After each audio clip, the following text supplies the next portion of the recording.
పాత్రికేయ మిత్రులందరికీ పేరు పేరున నమస్కరిస్తున్నాను.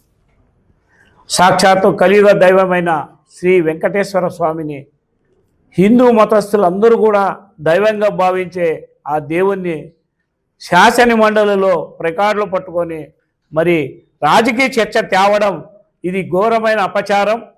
ఇలాంటి చర్చలు ఉండకూడదని ప్రభుత్వం కూడా నిషేధించి మరి శాసన మండలి చైర్మన్ గారు కూడా దీన్ని నిరాకరిస్తే దౌర్జన్యంతో శాసనలో దూరుకొని మరి ప్లకార్డ్స్ పెట్టుకొని చెప్పులు ధరించి బూట్లు ధరించి మరి ఆ దేవదేవుని మరి అవమానించడమే కాక యావత్ భక్తులను ఈరోజు మనోవేదానికి గురి చేసిన వైసీపీ నాయకులు మరి జగన్మోహన్ రెడ్డి గారికి నేను ఒకటి అడుగుతున్నా, 5 సంవత్సరాల్లోన జరిగిన దేవస్థానాల ఘోరాల్ని ఒక్కసారైనా నువ్వు దాన్ని మీడియా ముఖంగా కానీ నీ మంత్రులు కానీ నీ శాసనసభ్యులు కానీ మరి పరిశీలించారా? మరి అలాగే మరి తిరుమల తిరుపతి దేవస్థానంలో జరిగిన ఘోరాలన్నీ కూడా ప్రజలకు 5 సంవత్సరాలు మరిచిపోకుండా ముందనే మరి హిందువులంటే నీకు శత్రువులుగా ఆనాటి నుంచి నేటి వరకు మరి ఈరోజు కల్తీ నెయ్యి విషయంలో ప్రజలను మార్చేందుకు మరి దాన్ని డైవర్షన్ తీసుకునేందుకే ఈరోజు ఈ శాసన మండలిలోన మీరు ఈ కార్యక్రమాలు ప్రవేశపెట్టారు. ఇలాంటి చేష్టలను ప్రజలు గమనిస్తున్నారు.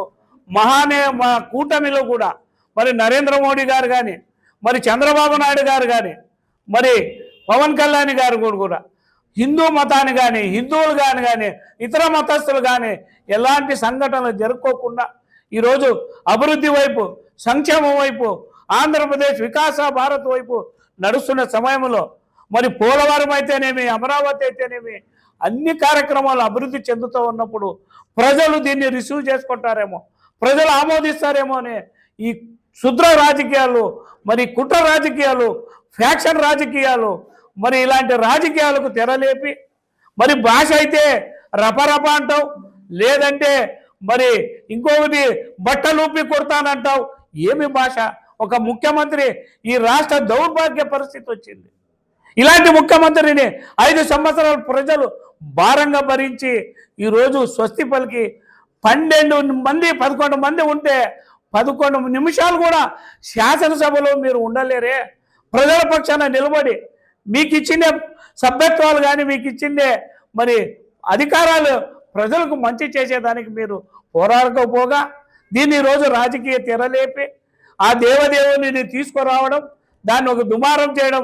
నేను ఇదే మీడియా ముఖంగా సాక్షి చూపిస్తున్నాను. వాళ్ళు ప్రెస్ మీట్లు పెట్టారు ఏమని, మేము చెప్పులు వేసుకుంటే రాజీనామా చేస్తామని. మరి ఈరోజు లైవ్లో చూపిస్తున్నాం, మీరు చెప్పులు వేసుకున్నారు. మరి బొత్స సత్యనారాయణ గారు కానీ మరి ఎమ్మెల్సీ గారు కానీ మరి రాజీనామా ఎందుకు చేయడం లేదు?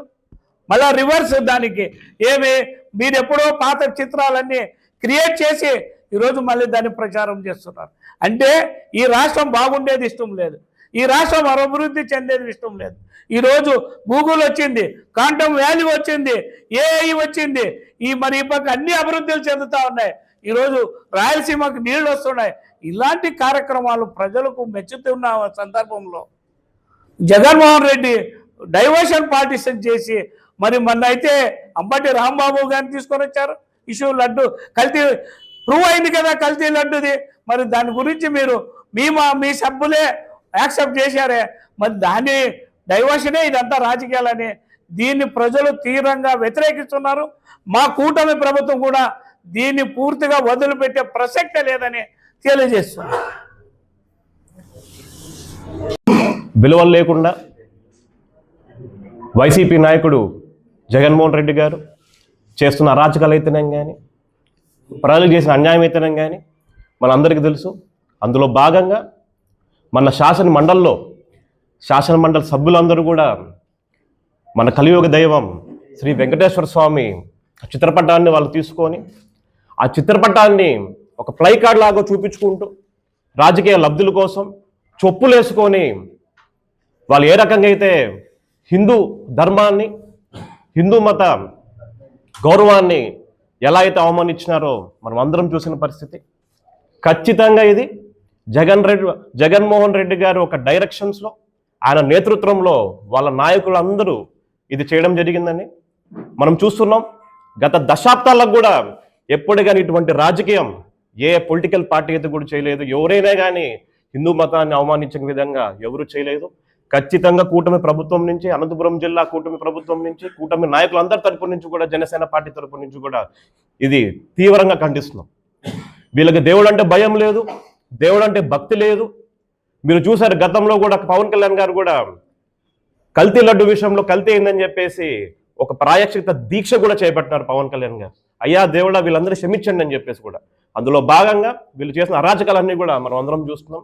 నారా చంద్రబాబు నాయుడు గారు అయితే కానీ, శ్రీ పవన్ కళ్యాణ్ గారు అయితే కానీ ప్రతి ఒక్కరూ మంచి పనులు చేసుకుంటూ ఒక మంచి ప్రభుత్వంలో ముందుకెళ్తుంటే, నరేంద్ర మోడీ గారి నాయకత్వంలో కూడా చేసుకుంటుంటే వీళ్ళు చేసుకున్న పనులు ఇవని చెప్పేసి ఖచ్చితంగా తెలియజేసుకుంటూ, ఖచ్చితంగా దీని మీద స్ట్రిక్ట్ యాక్షన్ కూడా తీసుకోవాలని చెప్పి మేము అందరిని కోరుకుంటూ, అదేవిధంగా కూడా ప్రజలందరూ కూడా చూస్తున్నారు, ప్రజలందరూ కూడా మీకు తగిన బుద్ధి చెప్తారని చెప్పేసి నేను మీడియా మిత్రులందరికీ తెలియజేసుకుంటూ సెలవు తీసుకుంటాను. లేదు, ఎందుకంటే మీరు అన్య మతస్థుడు కాబట్టి. నువ్వు క్రిస్టియానిటీని ప్రోత్సహిస్తున్నావు. గత 5 సంవత్సరాలు చూసాం టీటీడీ వెబ్సైట్లో కానీ నువ్వు క్రిస్టియానిటీని ప్రోత్సహించి పోస్టర్లను పెట్టి ఎంతగానో ప్రజల్ని మభ్యపెట్టి మాయ చేసి గ్రామీణ ప్రాంతాల్లో ఈరోజు ప్రలోభపెట్టి మత మార్పులు యథేచ్ఛగా 5 సంవత్సరాలు చేశావు. మేము అలా కాదు, అన్ని మతాలను ప్రేమిస్తాం, అన్ని కులాలని ప్రేమిస్తాం. కూటమి పార్టీ ఎవరు మాకు ఎక్కువ కాదు తక్కువ కాదు సమానంగా చూసుకునే బాధ్యత మా చంద్రబాబు నాయుడు గారికి, పవన్ కళ్యాణ్ గారికి ఉంది. ఆ విధంగానే చేస్తుంటే మీరు చేస్తున్నదేమి? నెయ్యి కల్తీ లడ్డుకు పాల్పడి ఈరోజు ఇంకా అవాకులు చవాకులు పేలుకుంటా ఈరోజు ఎన్నో దురుద్దేశాలకు ఆపాదిస్తూ మీరు శాసన మండలిలో చేసిన వికృత చేష్టలు ఏ విధంగా ఉన్నాయంటే సభ్య సమాజం తలదించుకోవాల్సి వస్తుంది. ఒక దేవదేవుడైనా మనం అందరం పూజించే వెంకటేశ్వర స్వామి యొక్క ఫ్లకార్లు మాదిరిగా పట్టుకొని పోతారా ఒక దేవుణ్ణి? అయిపోయినాక మీరు చెప్పులతో తిరగడమే కాకుండా అయిపోయినాక రోడ్డు మీద పారేసి వస్తారా? అంటే మీకు ఇంత బుద్ధి చెప్పినా, మీకు 11 సీట్లకే పరిమితం అయిపోయినా, మీ నాయన 7 కొండలు ఎందుకు 2 కొండలే చాలు అని మాట్లాడిన వెంటనే దేవుడు ఏమి శిక్ష విధించాడో ఈ రాష్ట్ర ప్రజలు, దేశ ప్రజలందరూ గమనించారు కానీ తగిన శాస్తి జరిగిందని కోరుకున్నారు. కానీ నీకు 11 సీట్లకు పరిమితమైన కేవలం నువ్వు ప్రతిపక్షం స్థాయిగా లేకపోయి ఈరోజు అసెంబ్లీకి రాకపోయినా నిన్ను ప్రజలు ఈరోజు చిత్కరించిన నువ్వు ఇలాంటి దుశ్చర్యలకు పాల్పడుతున్నావో ఇది తప్పు. నువ్వు చేస్తున్న దురహంకారానికి ఇది చెంపపెట్టు లాంటిది. ఎందుకంటే కూటమి ప్రభుత్వంలో ఏ సంక్షేమం అభివృద్ధి ఎప్పుడు నిరంతరం కొనసాగుతూనే ఉన్నాయి. పేద ప్రజలకు ఏం కావాలని వర్ణిస్తున్నాం. కానీ నువ్వు ఏమీ చేయకపోగా 5 సంవత్సరాలు దాదాపు 300 దేవాలయాల మీద దాడి జరిగితే ఏ దేవాలయంలో మీద దాడి చేసిన ఒక్కరిని అరెస్ట్ చేశారా? ఒక కేసు పెట్టారా? రామతీర్థంలో రాముని శిరచ్ఛేదనం తల తీసేస్తే కనీసం మాట్లాడలేదు, ఆ గుడిని పరిశీలన చేయలేదు. నువ్వు ఎంతసేపు ఉన్నా ఇదే ప్రయత్నం చేస్తున్నావు. పట్టు వస్త్రాలు సమర్పిస్తావు, అన్యమతస్థుడిగా డిక్లరేషన్ నీవు నీ భార్యనెప్పుడు తిరుమల కొండకింత తీసుకెళ్లి నువ్వు పట్టు వస్త్రాలు సమర్పించలేదు.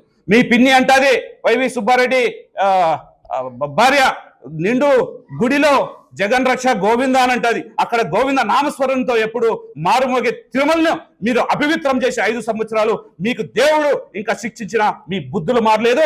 రాబోయే కాలంలో 11 కాదు కదా 1 సీటుకు పరిమితం అవుతారు. ఇలా చేష్టలు ఇలాంటి చర్యలకు పాల్పడితేనే మేము ఖచ్చితంగా చెప్తాం. మేమంతా సంకుటితంగా మీరు చేసే దుశ్చర్యలను ఖచ్చితంగా ఎండగడతామని మీడియా ముఖంగా మీ అందరికీ తెలియజేసుకుంటున్నాను.